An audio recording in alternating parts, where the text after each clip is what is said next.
Yo, what is going on, guys? What did you do at the Vegas Regional yesterday? What's up, guys? My name is Lance Florida, and I made third place at the Vegas Regional. Yo, and what deck were you playing? I was playing Rikka Sunavalon. Oh, alright. Before getting to the video, you want to give any shoutouts, by the way? Oh yeah, sure. Shout outs to the People's Card Shop. Check them The out. only card shop in Vegas that does Yu-Gi-Oh and Yu-Gi-Oh tournaments.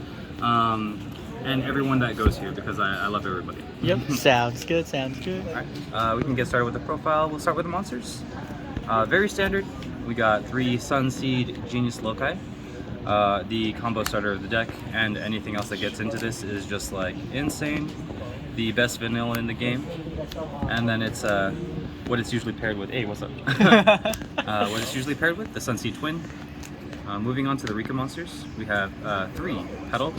Oh, Princess, sorry. Princess is your monster negate for the deck in hand or in grave. It's your in-archetype hand trap, basically. What this does is tributes a plant monster and it negates a monster effect. Insane when you have the field spell because you can tribute their monsters instead. So if they have like a normal summon and an activation on normal summon, you can tribute that normal summon and then negate it. Pretty cool.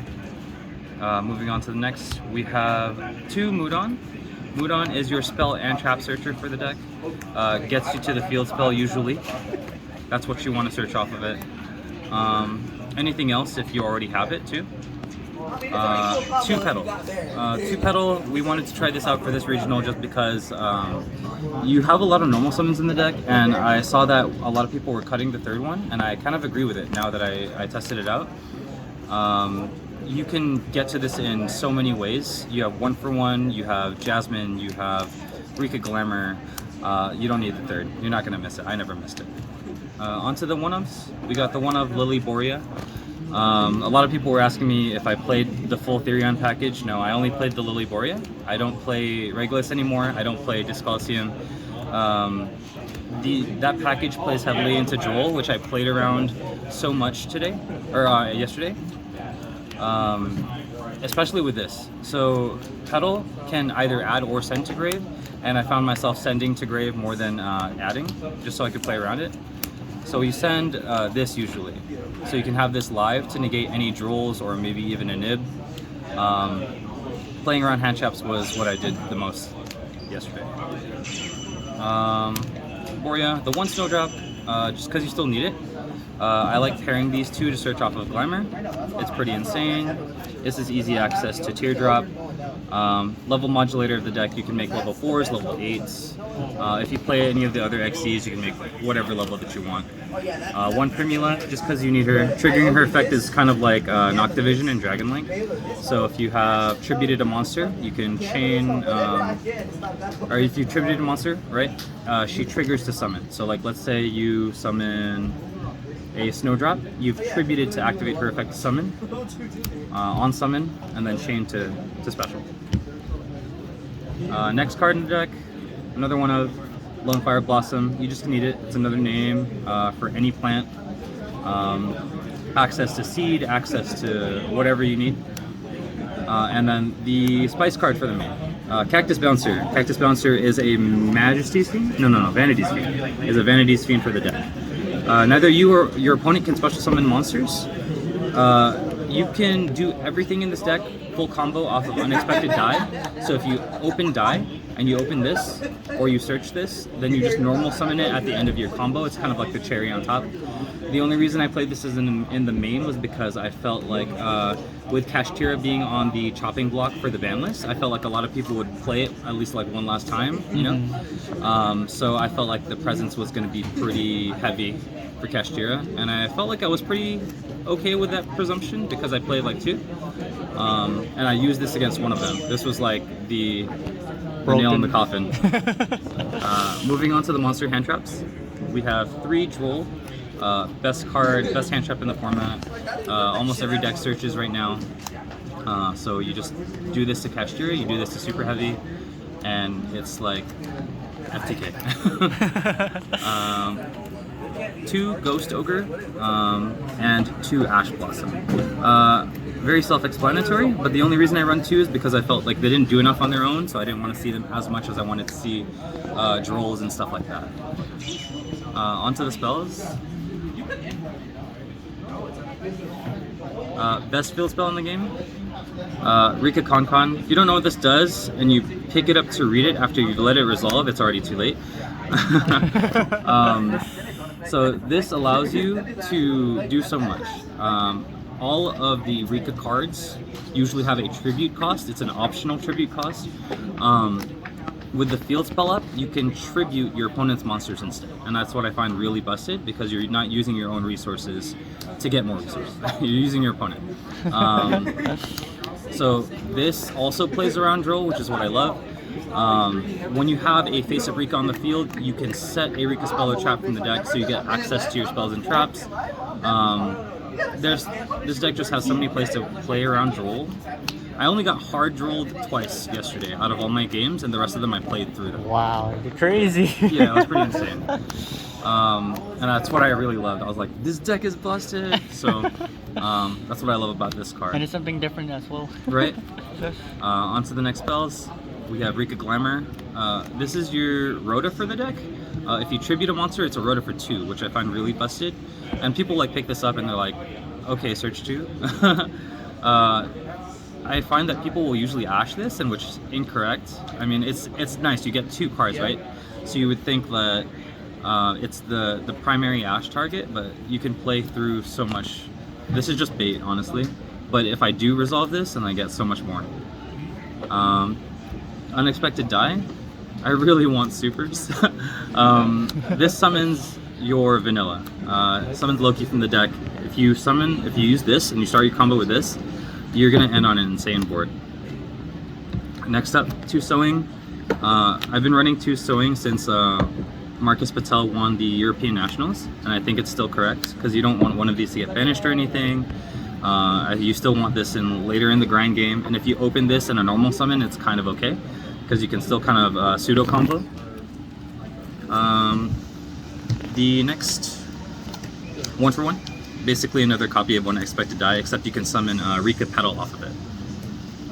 Called by the Grave, very heavy hand trap format, you gotta respect them. Main decked the Dark Rulers. Dark Ruler No More was to respect any board that kind of made negates and stuff like that. Maybe even Kashtira if they didn't block all my zones. You know, just stuff like that. And then only 2 triple tack. I only run 2 triple tack just because I hate drawing 2.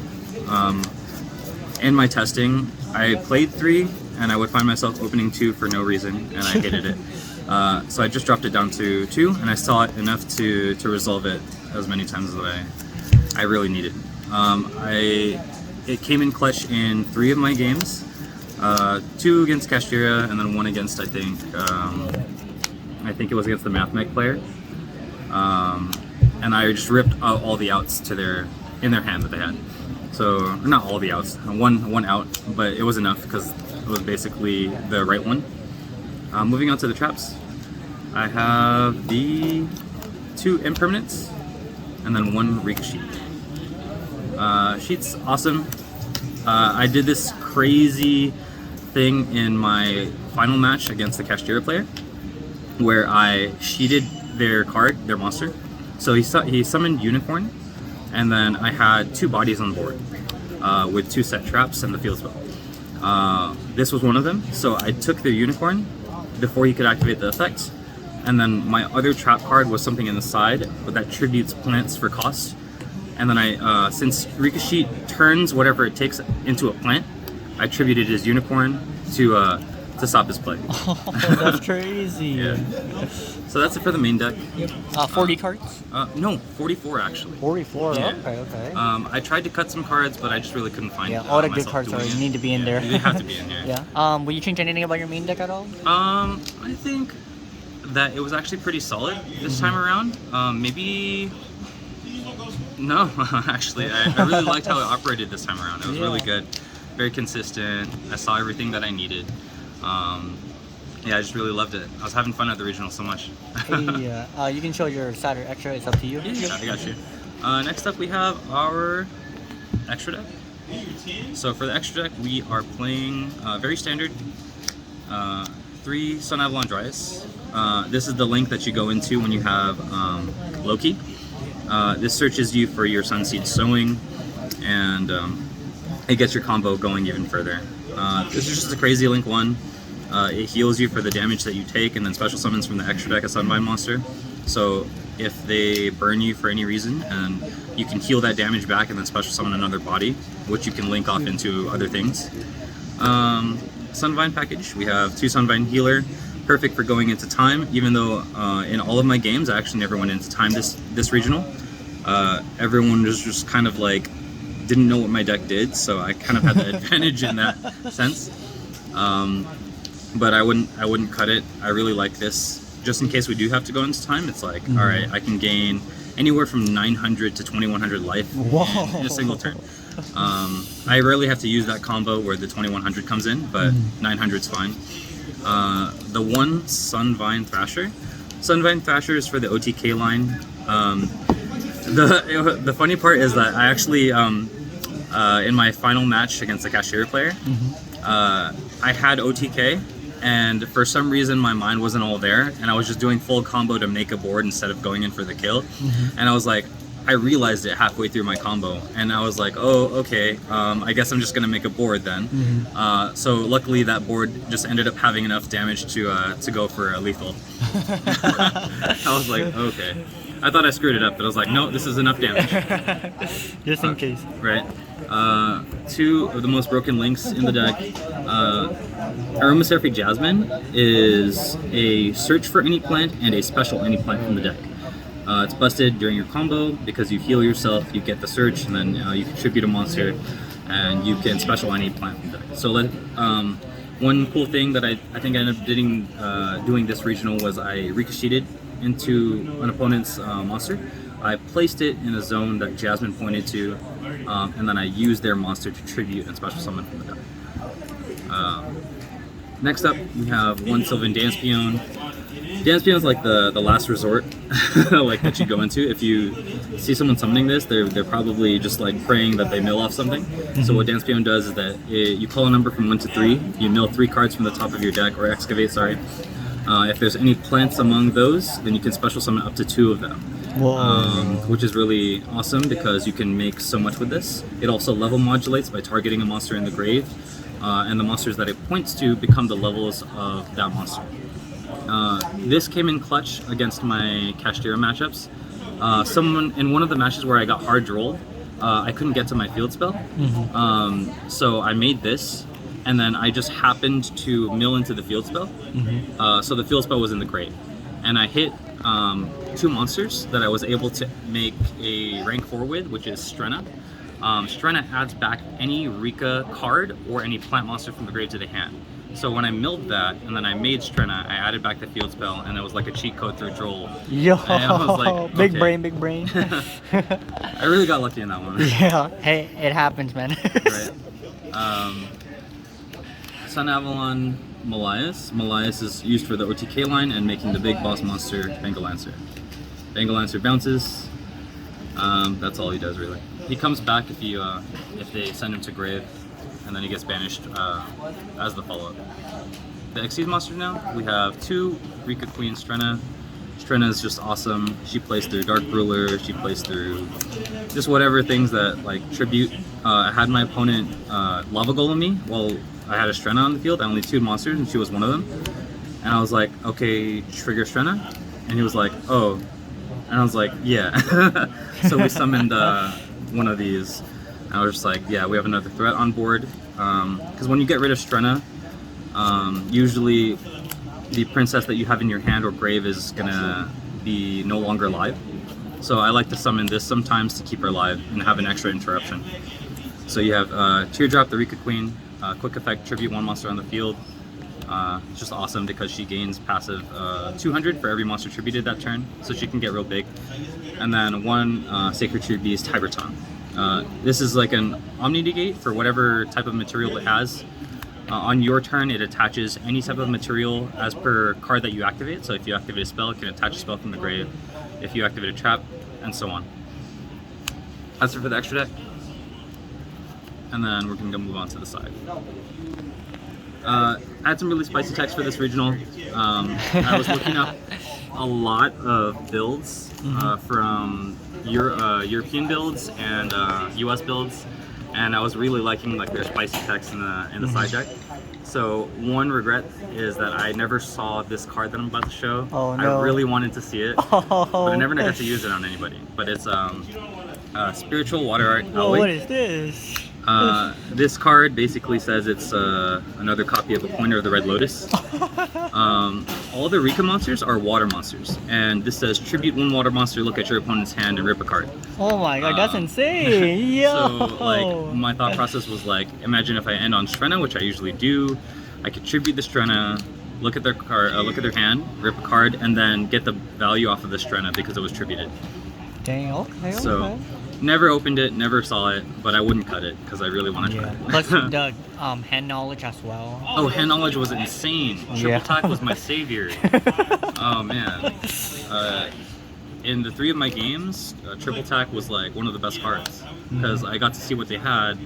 And I feel like sometimes I would rip either the outs or their combo starters, and I would just make the right decision on that, and that's what made the whole match. Next card is Pollinosis. Pollinosis is also another spicy tech that I wanted to try. It's Solemn Judgment for plants. You have to tribute a plant monster as cost, and it's Solemn Judgment. It's literally the same text. Dang, with no life points. Yeah, no life point cost, so I don't have to like worry about going into time.